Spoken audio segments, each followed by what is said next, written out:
The throne kept the last heir's illusionary siege alive by spending the kingdom, the first useful detail in the last heir's illusionary siege.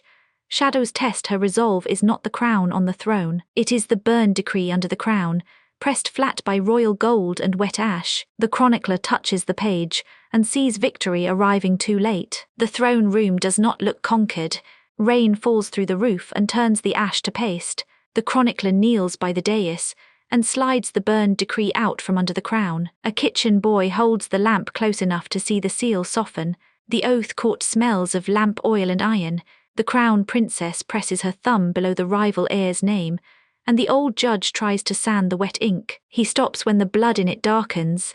Nobody at the table looks at the door.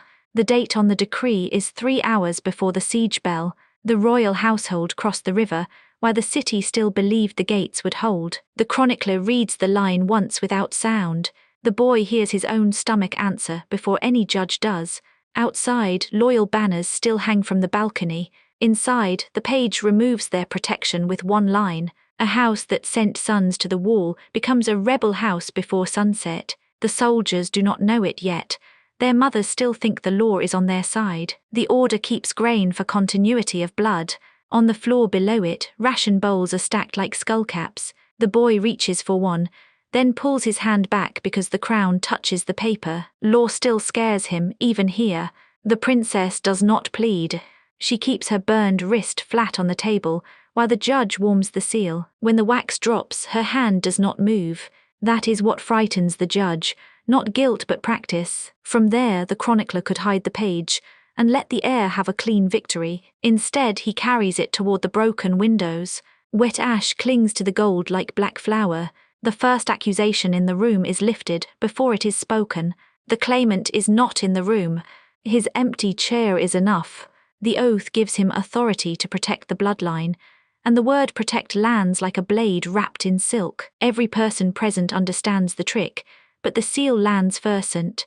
A guard corpse lies with one hand under the throne step. The fingers are curled around a splinter from the grain door, not a sword-high LT. That small piece of wood does more damage than a battle map. It says the first fight was over food.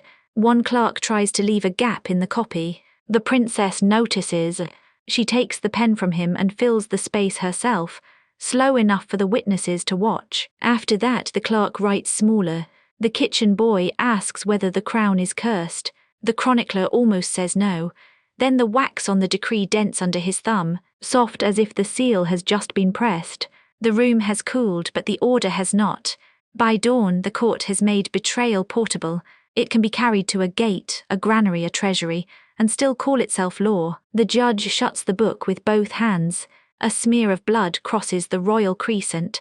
The next room does not widen the legend. It narrows the blame until one hand, one order, and one cost can be seen together. At the river granary, the lie becomes wheels and weather. The guard captain turns the locked grain measure upside down in front of the ration line. Nothing falls out.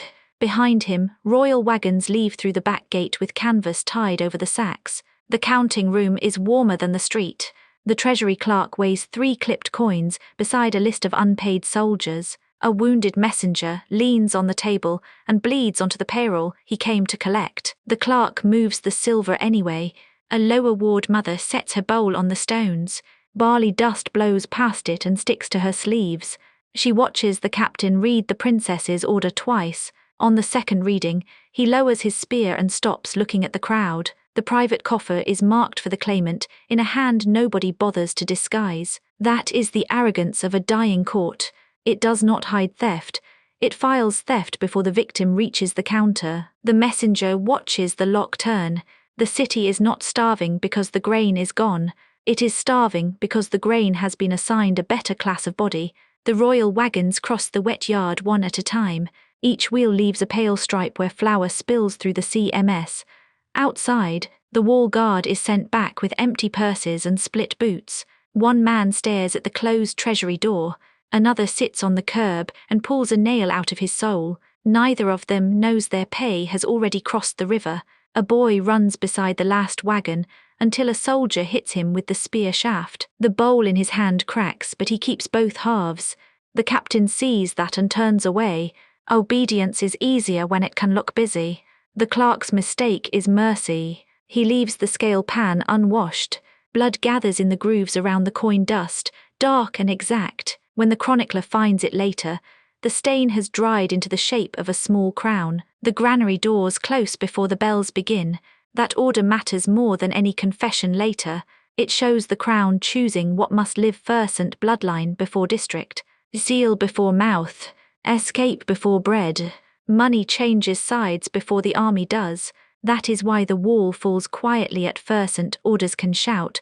But hunger negotiates faster. A soldier who has not been paid will still fight. His captain cannot keep him standing forever. When the chronicler reaches the yard days later, the ration bowls are still there. Rainwater has filled them. A rat drinks from the largest one and leaves little feet in the flour decent. The crown did not need monsters. It had schedules. The treasury door has 3 locks.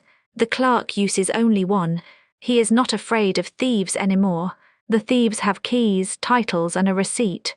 The western gate opens without a trumpet. The gate lieutenant fits both halves of the split key into the winch box, while the young archer keeps his bow drawn. Chain grease smokes on the lieutenant's hands. The city bells are still silent. The bridge chapel keeps the children behind the altar screen. The absent prince crosses out 3 names on the hostage list and writes their fathers' names instead. The priest says nothing. Candle wax runs over the scratched letters. The archer sees the princess's seal before he sees the enemy. By contrast, that is the wound he never recovers from. He lowers the bow because the order is real. The portcullis rises, and the royal banner hangs above the breach like a witness refusing to blink. It looks like mercy for almost one breath. Then the message leaves the chapel. 3 fathers open 3 roads before nightfall, because their children are still alive. The claimant has learned that kindness can be sharpened. The first soldiers through the gate do not run. They walk because someone has promised them the street will be open. Their boots splash through gutter water and spilled barley. One of them touches the banner pole for luck. The priest turns the altar cloth over to hide the ink that bled through. It does not help. The names appear backward, faint and red, where the cup should stand. He serves no wine that evening. A woman on the wall throws a roof tile at the lieutenant. It misses and breaks against the winch. He flinches harder at the sound than at the accusation. Then he keeps turning the wheel. A child asks whether she can go home. Nobody answers quickly enough. That pause is the entire kingdom in miniature. People waiting for a clean word from mouths already purchased. The breach is legal before it is military. Under pressure, that is the part the surviving houses cannot forgive. An enemy can be hated cleanly. An order with the right seal has to be remembered inside the family. The absent prince does not look cruel in the chapel. Past midnight, that is why the page is hard to bear. He speaks softly. He saves children. He uses the saving as a hinge for surrender. Across the margin, when the gate finally stops moving, the archer still has an arrow on the string. He never looses it. Nearer the source, the chronicler writes that detail down because shame sometimes looks like discipline from far away. By morning, roads open without siege engines. The chapel bell rings for prayer, and for capitulation with the same bronze mouth. The sound carries across the river, sweet enough to be obscene. On the burned stair, the princess wraps a torn banner strip around her ricent. The cloth sticks to the wound. A surviving handmaid holds the last message in both hands and waits for permission to breathe. The returning heir reaches the empty throne room after the fires have thinned. He carries the crown with both hands and places it on the seat instead of on his head. Behind that, the chronicler stands close enough to hear ash fall from the rafters. The princess tells her to carry 1 page and burn the recent. That sounds like confession until the handmaid sees which page survives. It names enough guilt to make history honest, but not enough to save the people still trapped below. No choir answers him. No court rises. No enemy remains grand enough to blame.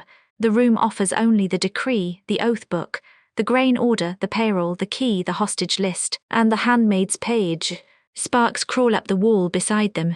Quietly, the princess watches the sparks instead of the handmaid. Red thread melts into the skin of her palm. She has the look of someone arranging a room she will never leave. The heir asks for the names to be read again. Halfway through, he sits on the steps below the throne. That is the only human thing he does. A ruler would stand. A survivor sits because his knees have understood before his title does. The handmaid hides the message in her hair. She walks through smoke with her chin down while soldiers shout for water. Nobody searches her because everyone is watching the princess. Power is useful even when it is dying. The crown has not been loosened. That is the horror. It arrives intact after the food. Pay, gates, roads, children, witnesses, and mercy have all been spent to preserve it. The symbol survived because the state was used as kindling. This is where the story becomes ugly. The princess tells the truth only after truth has lost its power to rescue anyone. Her honesty is not redemption. It is another locked door with better handwriting. The chronicler writes the last line slowly. Victory is real. The heir can punish bodies, reverse decrees, and hang banners over the breach. None of it puts bread back in the bowls or blood back in the boys at the wall. At the foot of the stair, the handmaid passes a child carrying an empty bowl. She almost gives him the page. Then a beam falls behind them, and fear does what loyalty could not. She keeps walking. The heir leaves the crown where it is. For the first time, the throne looks less like a prize than a debt collector. The room does not ask whether he can rule. It asks what rule means after this much obedience. The crown reaches the throne at last. No choir answers it. The heir leaves it on the seat and asks for the names to be read again. The chronicler reads until the room understands the final cruelty. The victory is real, and that is why it cannot comfort anyone. She faces her deepest fears, breaking the illusion and rallying her people around a new hope amidst ash-black ruins. Then the ash ledger closed, and the empty throne recorded one more heir as paid. The princess presses her thumb below the claimant's name, and the judge tries to sand the wet ink. The lieutenant fits both halves of the split key into the winch box, while the archer keeps his bow drawn. On the burned stair, the burned princess wraps a torn banner strip around her ricent.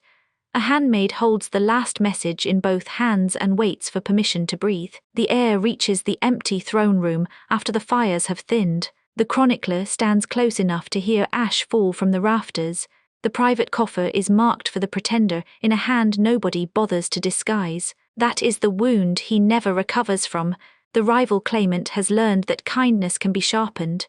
The last room does not say the heir failed to win. It says the heir reached the throne after the kingdom had already spent itself buying that victory. The crown costs more than victory. It costs the realm that made victory worth naming. At dawn, the bread queue reaches the palace bridge. Nobody in the queue chants for justice. They count children, count loaves, and count the guards who will not meet their eyes. The heir can hear the city breathing through the broken windows. That sound does more damage than any accusation.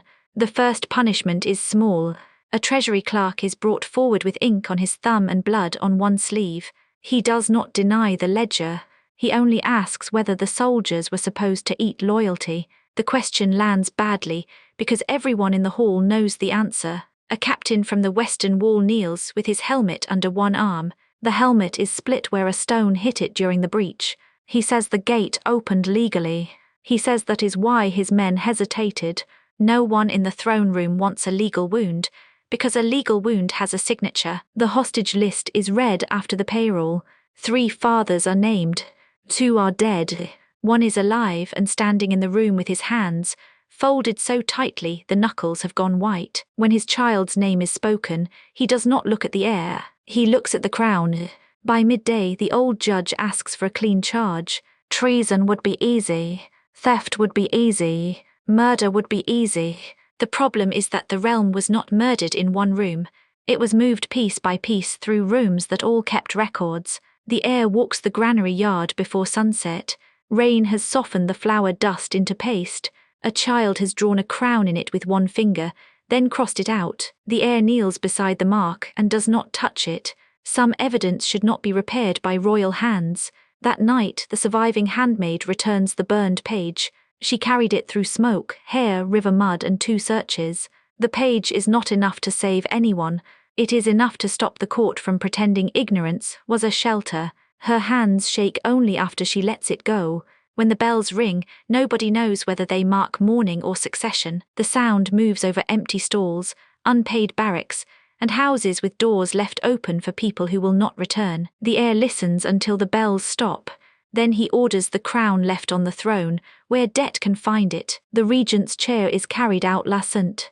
It leaves 4 clean squares on the floor where ash cannot settle. A servant points at the marks, then lowers his hand as if pointing has become dangerous. The heir sees it anyway. Even the furniture kept better account than the court.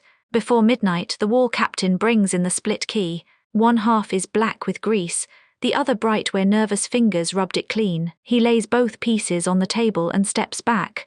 The key does not accuse anyone. It only proves how many loyal hands were needed. The old judge asks whether mercy should be recorded. The heir looks toward the chapel doors and says mercy is already in the hostage licence. It kept children alive so fathers would open roads. Nobody writes that sentence down quickly. Some truths resist becoming neat enough for ink. In the morning, the city begins using the palace steps as a notice board. Missing names go up first, then debts, then accusations written by people who no longer care whether the handwriting can be traced. The crown remains inside, untouched, while the kingdom finally speaks around it. The kitchen boy returns the lamp to the throne room, because no one told him where else light belongs now. He sets it beside the crown and backs away. The flame is small, ordinary, and badly trimmed. It makes the jewels look less like glory than glass. By dawn, the crown cannot by